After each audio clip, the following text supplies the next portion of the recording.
This podcast is brought to you by Podcast Nation.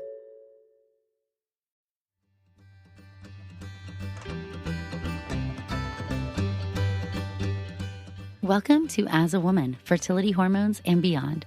I'm your host, Dr. Natalie Crawford, and I am a board-certified OBGYN and fertility physician, and also co-founder of Fora Fertility in Austin, Texas. Each week on this podcast, I discuss health and fertility and how they relate to your true self.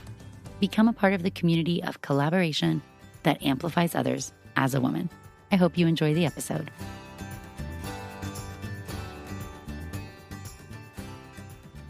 Hello, and welcome back to the As a Woman podcast. Welcome to 2023. If you are a longtime podcast listener, this means we are entering into our 4th year of the As a Woman podcast. Isn't that crazy?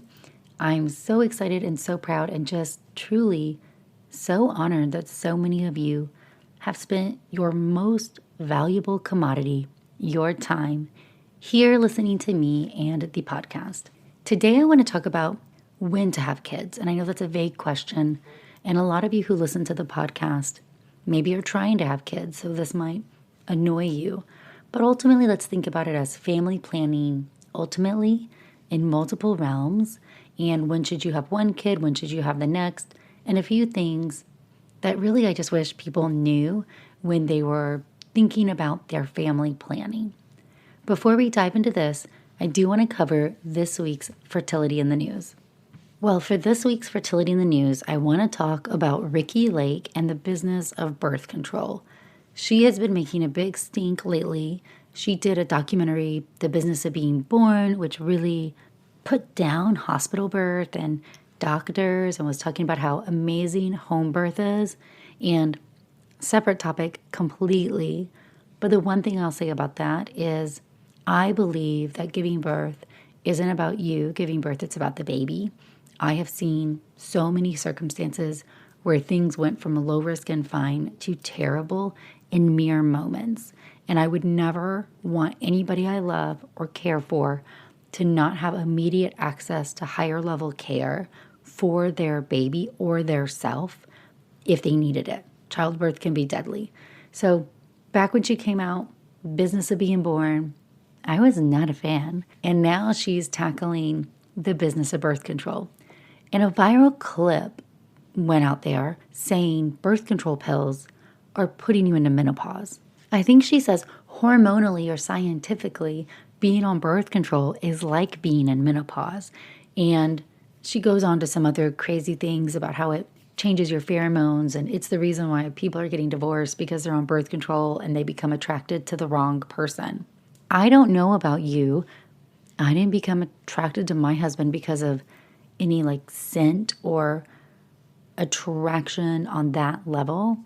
I loved who he is in a person inside, and birth control pills did not change my perception of him. He's smart, funny, caring, kind, a joy to be around, and I'm also attracted to him both on and off of birth control pills. So that's just ridiculous. But let's deal with this scientific situation about the menopause thing. All right, menopause. Menopause is when you are out of eggs. What that means is inside your ovary, you no longer have eggs. Your brain, remember, it sends out every month FSH, follicle stimulating hormone, which is a well-named hormone that stimulates an egg to grow. If there's no eggs to grow, then there's nothing to stimulate. Normally, an egg starts growing and making estrogen. The brain senses that estrogen and gets all excited and then decreases FSH. So FSH is high when you need an egg to grow, and FSH is low when there's estrogen around and you don't need an egg. So they yin and yang together. Now, what happens in menopause? Now there are no eggs. So when there are no eggs, it wants there to be estrogen so bad that it is sending out literally all the FSH it has. And yet your estrogen, your estradiol, is low because there is no estrogen. And having low estrogen causes a whole slew of symptoms that we know about with menopause. It can cause mental dulling, feeling tired, insomnia, vaginal dryness, low energy, just to name a few. That's menopause. High FSH, low estrogen symptoms. There's no progesterone in menopause. Let's just remember, no progesterone, because progesterone is only made after you ovulate. You can't ovulate if you're not growing an egg, so there's no progesterone. Birth control pills. The combination birth control pill, commonly known as the pill or oral contraceptive pills, is a combination of a synthetic estrogen, ethinyl estradiol, and a variety of different types of progesterones. So some progesterone and ethinyl estradiol in different levels makes up the combined pill. The pill is giving your body daily estrogen and progesterone. That is the opposite of menopause. Because your body's getting estrogen, your brain does not send out FSH and your FSH is low. Again, the opposite of menopause. So you're having low levels of FSH and normal to high levels of estrogen and progesterones. This is the exact opposite of menopause. I'm not saying the combined birth control pill is normal, meaning it's replicating nature. No, it's a different type of estrogen. You have a variety of different progestins. In nature, we have a cycle. You don't have the same every day. Menopause is the same every day. The pill is the same every day. Nature is your FSH rises because your estrogen is low. You make a follicle or an egg. It makes estrogen. Estrogen rises, FSH drops. Estrogen is high enough, and now you ovulate and have progesterone. Now you have both estrogen and progesterone. When you're not pregnant, corpus luteum dies, progesterone drops, estrogen drops. You get a period. Estrogen is low, so FSH rises, getting an egg for the next cycle. And it goes on over and over again. That's nature. That's normal cycling if everything's working well. The pill is meant for a variety of different purposes, one of which is to help you not get pregnant. And if you want to not be pregnant, the absolute best way is not ovulating. If I can prevent you from ovulating, then there is no egg to fertilize. There is no embryo to implant. I don't have to worry about the other things. So if I prevent your brain from sending out FSH, you're not going to ovulate. And that's the whole concept behind the pill. Yes, the combined pill can be used for a variety of other things, including management of different period symptoms. It can help with acne. It can help with the pain of endometriosis or heavy bleeding associated with fibroids or having more regular cycles. It can lower testosterone, which can be a problem with PCOS. It can regulate your cycle, which we love in fertility treatments. It can be a great suppressive option leading into IVF. It can allow you to not ovulate so you can have reproductive surgery. Has many different uses also. But to say that the pill is literally the devil because it's putting you into menopause at an early age, I want you to understand that is just fake news, false information, not accurate. Ricki Lake is doing you dirty on this one. All right, but getting back to the episode, I wanted to talk about planning your family and when to have kids. I've shared this before, but just personally, I remember back in medical school, and y'all know I am a little bit older, and egg freezing was not an option. It was still experimental. I could not walk into a doctor's office and say, I want to freeze my eggs. But I remember being a medical student and sitting at the Starbucks in Austin on Guadalupe, like by the Triangle. I can tell you the exact one if you're in Austin. But I remember sitting there with my friends and we were studying. In med school, you go through all these different rotations, but you also have to decide what you want to do for the rest of your life. And I remember talking to these friends saying, what will allow me to have kids? And plotting out like what age will I be when I can have children if I choose this career or this career. And I was really operating under the idea that I could not have children until I was done with my medical training. That was just the unstated lay of the land at that time period, that you had to get through training before you could have your family. But I always knew I wanted to be a mom. I know there's some people who aren't sure. For me, it was a must do. I wanted to be a doctor. I wanted to be a mom. I wanted to be both of those things since I was very young. And I knew I wanted that to happen. And I really wanted a big family. And I have 2 kids, and I will go into part of that in this episode also. But sitting there, I really felt like this doctoring thing had to come first for a substantial period of time.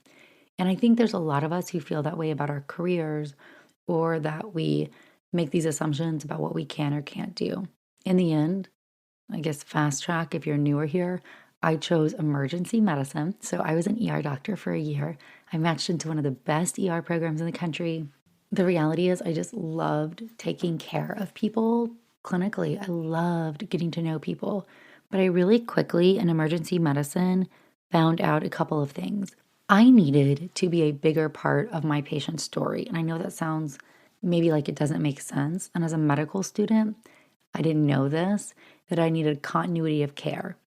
In med school, we use the continuity of care word as if you're going to be somebody's pediatrician and seeing them from when they're born to age 18. And I don't really want that continuity of care, so I never thought this was something that I needed. But what I found out that I needed was to be able to follow somebody through a problem. And I wanted to see them from the beginning to the end of that problem. And that's the exact opposite of what happens in the emergency room. You see somebody from the beginning of end to your shift, and then you pass the buck and you leave. And it bothered me so much. What happened to them?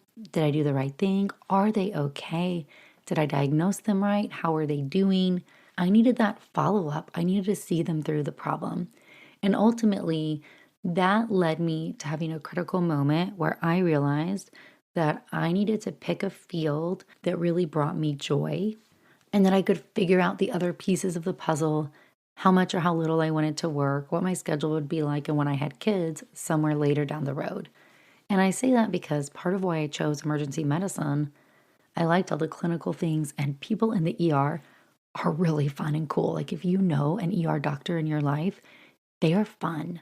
They are very fun people, and I liked being around fun people. But I also thought, well, ER residency is 3 years, and then I'm done and can start my family, and there's shift work. So later on, I could work as much or as little as I want, only work a few shifts a month, and have a lot of time to be home with my kids.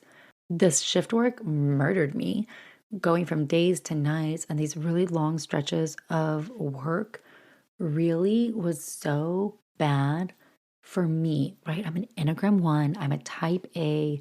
You guys know this. So I don't know on what planet I thought I could have this rotating schedule and it would work for me. It made me very stressed out. I couldn't have any type of routine or schedule. And that is what makes my world turn. And I was maybe in denial about it. Switching to OBGYN was very scary because 1, everybody said I was crazy. 2, OBGYN has this reputation for being so mean and so hard. 3, I went from a non-surgical to a surgical field. And 4, I completed my ER year. So I was already 1 year in. I could have just done 2 more years and been done. But I started over in OBGYN to do 4 more years. So off the bat, I increased my training by 2 years. And then I quickly decided I wanted to do a fellowship in REI. Reasons why are I'm nerdy and I loved it. I love the science. I love the patient stories. But also in the ER, you call consults a lot. You call people to help you. And I had this strong desire to know every single thing about a very small topic, which is the opposite of the ER. So when I thought, hey, I can know everything about the hormones and the menstrual cycle and your fertility, that just sounded amazing to me.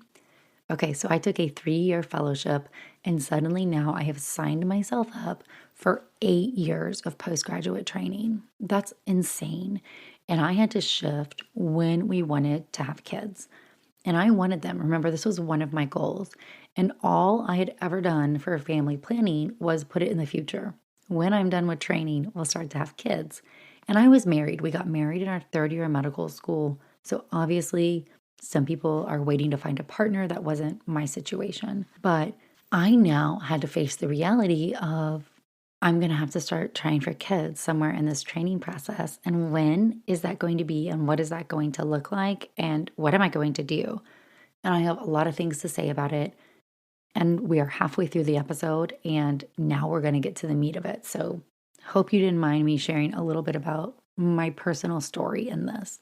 The short answer of when to have children is whenever you are ready. Your work will replace you.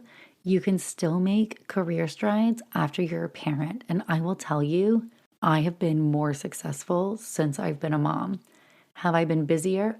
Oh my gosh, yes. It's life changing when you have a child, how suddenly you have lack of control of so many things and you are pulled in just so many directions. You're pulled everywhere.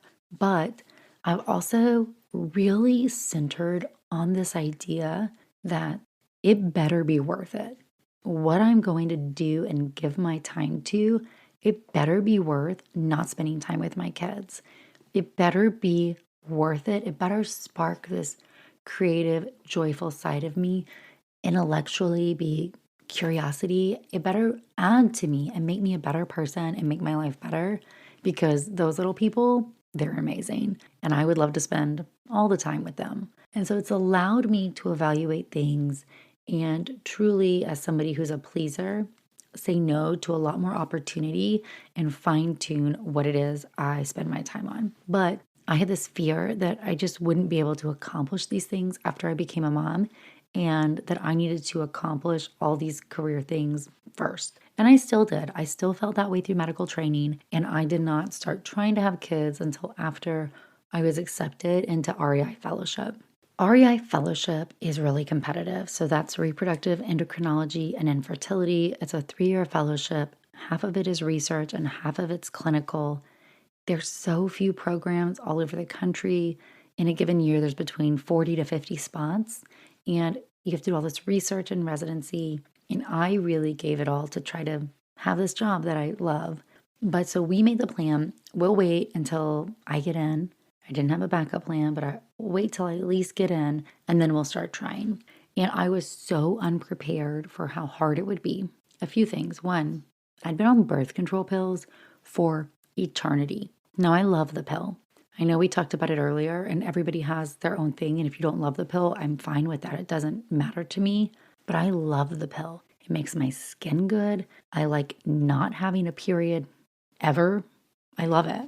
I did not want to stop the pill early, but because I'd been on the pill so long, I had no idea what my cycles were like, and I had no idea how to track my cycles. Even though I understood the menstrual cycle, I'd never once given thought to when I was ovulating or when my period comes. And shockingly, we're not really taught that in OBGYN residency, like how to track your cycle, how to use an OPK, what are methods of fertility awareness. So I had to dive into all this natural fertility stuff and learn how to track my cycles and figure out what's going on with my cycles, because I had this luteal phase defect and I had a lot of miscarriages.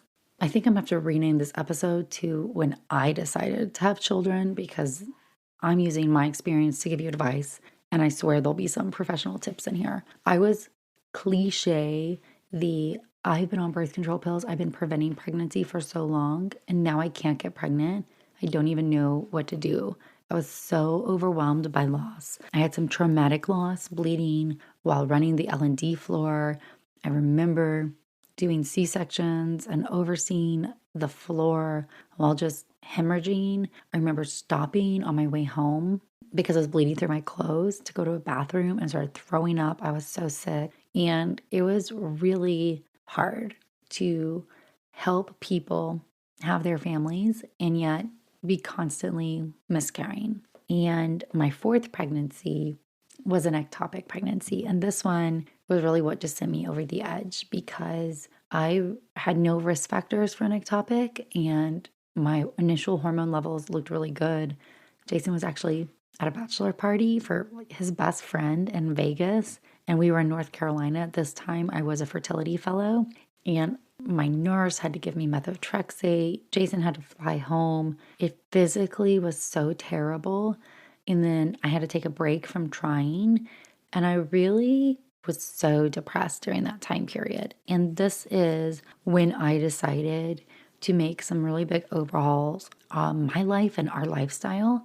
And this is when we started going through fertility treatments and then ultimately had our 2 kids. So we had Campbell, and then we conceived really soon with Rhett right after. He was this miraculously surprise child. And honestly, I could have had 4 or 5 kids. I love them so much and I just love who they are and I love raising them. But I could not take the heartbreak of loss and being in that position anymore. And it was not putting me in a good place. And I was a better mom for saying, I'm so lucky to have these kids. I'm going to focus in on them. Now, what I wish we had started trying when I was really ready, which was years earlier. I understand I had all these reasons why I couldn't, but it would have allowed me to identify certain problems earlier that ultimately could have helped us, and we might have a different size family. If I were going through all of this in the current age, like now, I would absolutely freeze my eggs because it gives you so many more options. If you know that's one of your life goals, if you can freeze eggs in your 20s or early 30s, it is going to open so many more doors for you down the road. I wish I had been able to realize that this devastating impact of medical training, what it does for your body. And medicine is not the only job that does this. We just do it really well, which is super ironic because we're supposed to help you get healthy and encourage health, yet we destroy ourselves. We do not sleep. We eat junk. We overdrink to cope with the burden of emotions and the exhaustion which comes from being trained in the American medical training system. Working 100 hours a week as a resident and then doing research and having to study, it is just so hard. So I never worked out. I never slept enough. I was a vegan, but junk food. I drank too much. And those things are so bad for your body. And I'd wish I'd been able to really say, I'm going to take care of me. And I can do that in the context of training. And I probably could have done, but I did not understand how important it was. And I did not prioritize it. So I wish before we started trying to conceive that I would have prioritized getting sleep and I would have stopped drinking or at least drank less. And I would have eaten whole foods and less sugar and less processed food. And I would have moved my body in some way, even if it's just 10 minutes of yoga or walking outside. And that I would have talked to a therapist way back then and done things that are good for your mental and physical and spiritual and emotional self. Because I just let myself get so destroyed, for a lack of a better word. And maybe that's being dramatic, but when we think about it, it really is bad for your body. All of those behaviors increase our inflammation. Eating sugar, eating processed food, not sleeping. Remember, sleep is when cellular repair and healing happens. Having high cortisol levels, being really stressed out, not moving your body, having all these toxins in your system, those things cause inflammation. And one thing I know more than anything else as a fertility doctor is that inflammation is so toxic to our life. It is really toxic to getting pregnant. Our body senses this inflammation as not the ideal environment to get pregnant. So I wish I'd taken better care of myself and focused on prioritizing my own health well before I wanted to get pregnant. And I also wish I would have stopped birth control pills sooner and, used condoms or other methods, but really been able to track my cycles and know what was happening with my body, learn about ovulation. So if you're thinking about trying to start a family, I want you to learn from some of my lessons, but I want you to think about there's no right or wrong time to have kids, but there is too late, or there is a time where later might increase the chance of infertility, needing fertility treatments, or not having the family size that you want. You can mitigate that by trying earlier or by freezing your eggs. I promise you, the career, the lifestyle stuff, you can figure that out. And I know maybe that seems overwhelming, but I swear you can. You can figure that out. You can make it work. What you can't always get later are your kids. And I think it's really important to realize how your body is one system and all those things you do, they really add up. And you should take care of yourself because that's going to help you on so many different levels. And you should learn about your body. And if you know you want kids, I would add getting your ovarian reserve checked, like an AMH level, is going to be helpful just in understanding what you may be up against if you're purposefully waiting to conceive. I've definitely had patients who've gotten an AMH and it has changed their family for the better because now they know and they can make different decisions. I always say you can't make decisions off data you don't know. But planning your kids, I want you to really think about a few things. And I covered this in episode number 1 of this entire podcast. What is your goal? If your world, you could write the story of your life. How many kids do you have? At what age do you have them? How far apart in age are they? And then you need to work backwards and you need to start getting prepared before that first one and get tested before you've been trying for a year. I just still don't love that. And start thinking about a plan and taking care of your body and understanding your period. And then if you do the math, it is harder for everybody to get pregnant at age 37 and older. And so if you want 4 kids and you're starting at 34, I want you to do the math. Your chance of getting pregnant per month, this is based on Ann Steiner's Time to Conceive study. This was published in Fertility and Sterility in 2016. It followed people without infertility. Your chance of getting pregnant if you've never had a baby before and you're age 30 to 33 is about 17 to 19% per month. As you get older, it drops. Age 34 to 37, 11 to 12% per month. 38 to 39, 5% per month. 40 to 44, 3%. Now, if you've had a child, you have a little bit higher chance. Between 36 to 39, 16 to 17%, and 40 to 44, 10%. And that's largely selection bias because people who've had a child have sperm, have open fallopian tubes. They have some basic parts that we know are working. But ultimately, if you're waiting to start your family and you want a bigger family, does it make sense? And if it doesn't, what are you going to do about it? Because when do goals happen if we don't do something about them? And maybe you don't do much. Maybe you're like me. And goal A is becoming a doctor. And you focus on goal B when you get there. And maybe the end result is you don't quite have as many kids as maybe you wanted. But you end up still with children and you're happy and you're very lucky. But what would it look like if we'd started earlier? Would we have had the same difficulties if we had made changes earlier? What would it have looked like if I'd frozen eggs? I don't have the answer there.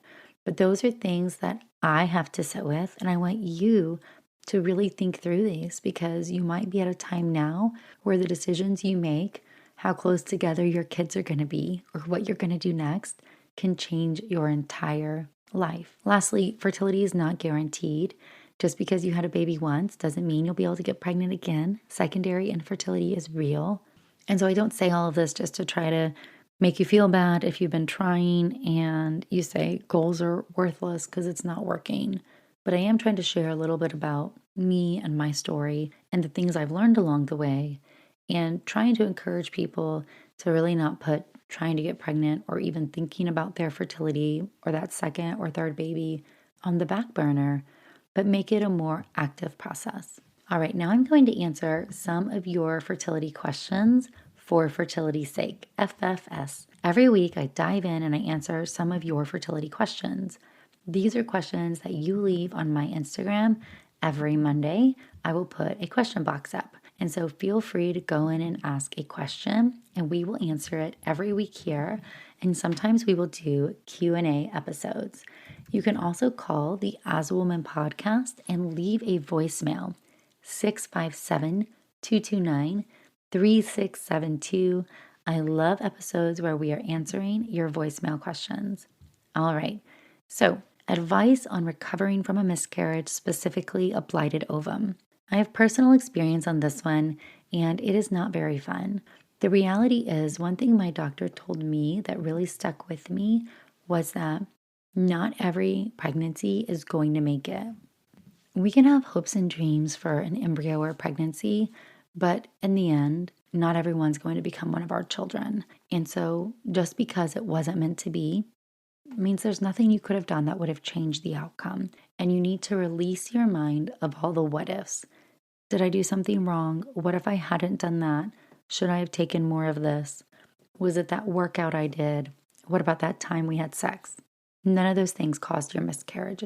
Miscarriage is a normal part of human reproduction. Humans do not have genetically normal embryos all the time, and losing pregnancies at early stages is a part of the process.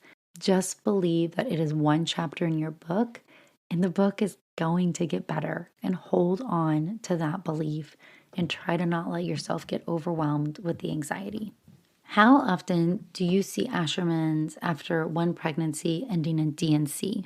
Now, this is a hard one because I have a lot of bias. If you have Ashermans, you're coming to me. Ashermans is scar tissue in the endometrium caused by trauma. Most commonly, this is retained placenta. It can be retained products after a miscarriage, a septic miscarriage, or an infection after miscarriage, an infection after birth, postpartum hemorrhage, uterine trauma or perforation, scar tissue from fibroids or uterine surgery, or even I've seen it once from IUD placement.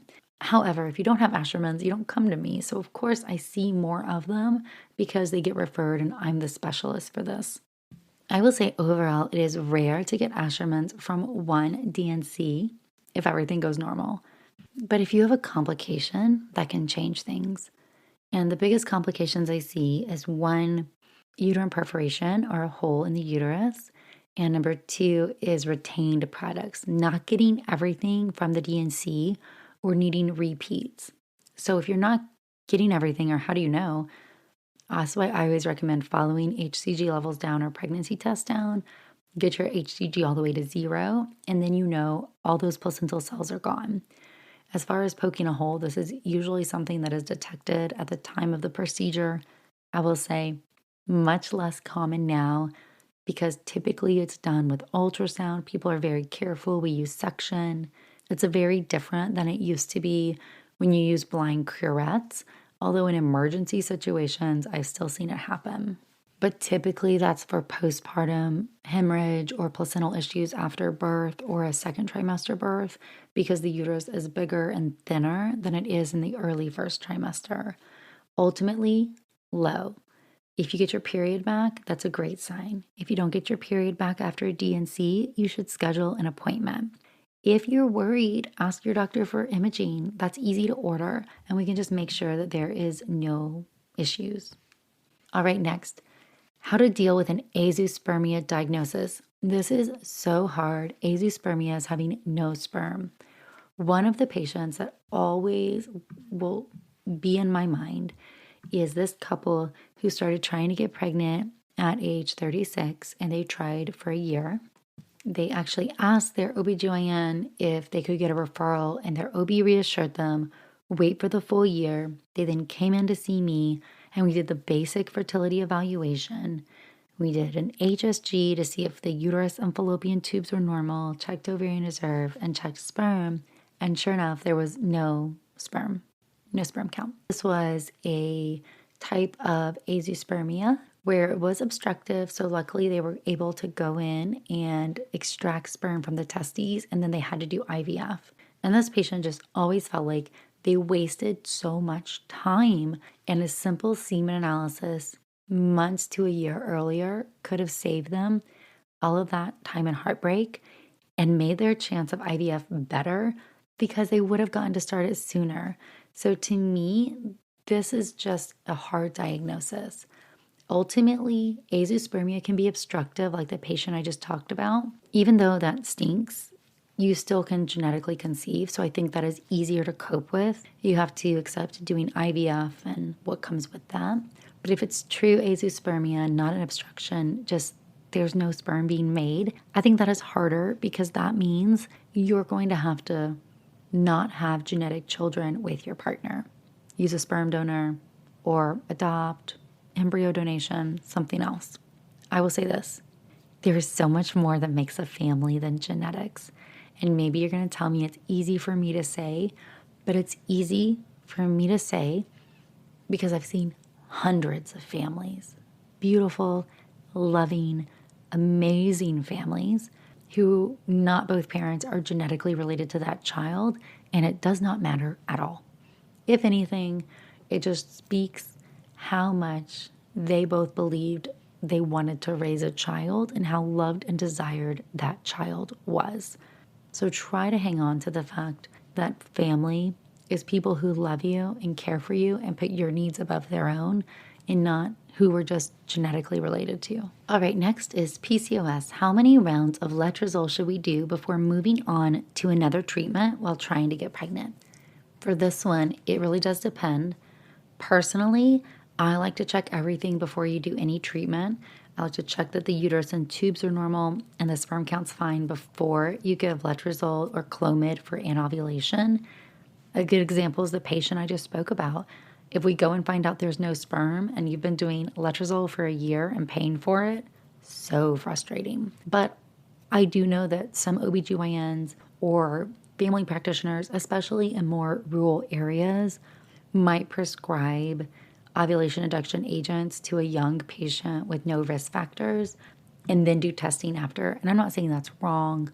Just know you don't know what you don't know. But let's presume anovulation is our only issue and the sperm is fine and the tubes are fine and the uterus is fine and you respond. So remember, you have to respond to the medication, which means you have to ovulate.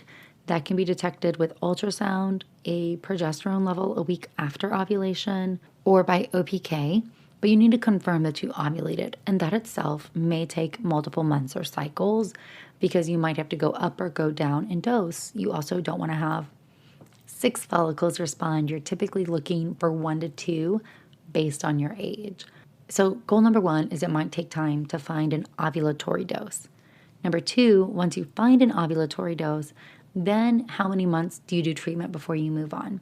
It's typically about 6 at the most.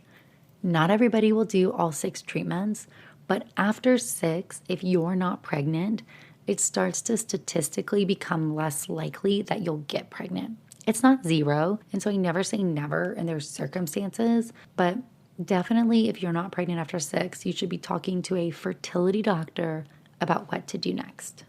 All right, and similarly, do you use Clomid or letrozole days 5 to 9, even if your cycles are irregular? Well, a couple things. One is you can use those medications as early as day 3 or as late as day 5, and then you take them for 5 days. What we know is that you should start them at the beginning of your cycle or while you're bleeding. And if your periods are irregular, you might have to induce a bleed with progesterone like Provera, or you might need to come off of some birth control pills. Either are fine, but you can't just randomly start them even if your periods are irregular. And that can be really frustrating and why some people have to wait forever to get that first period going. I'm a big fan of a progesterone withdrawal to just get this show on the road if we know you're anovulatory. Okay, well, I hope you enjoyed some of those questions. I do appreciate you guys as we are entering into our 4th year. And more than anything, the podcast has hit over 2 million downloads. You've been with me through so many life changes. I can't tell you how thankful I am to you. And thank you for listening to some of my vulnerabilities today, sharing a piece of my story. Thank you, friends.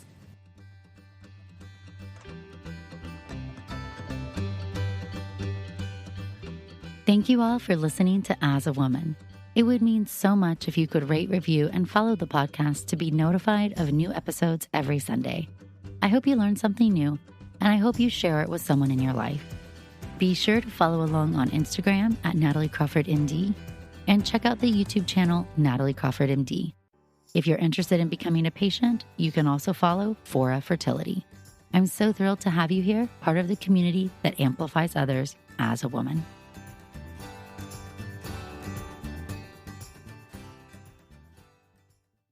My name is Len Webb. And I'm Vincent Williams. We'd like to welcome you to our documentary podcast, The Class of 1989. Over the course of 6 episodes, Vincent and I will examine the importance of 6 black films that came out in '89 and how they shaped and influenced popular culture, filmmaking, and society in general. Come on, sucker. Let's get it on. New episodes will begin running weekly on March 6th.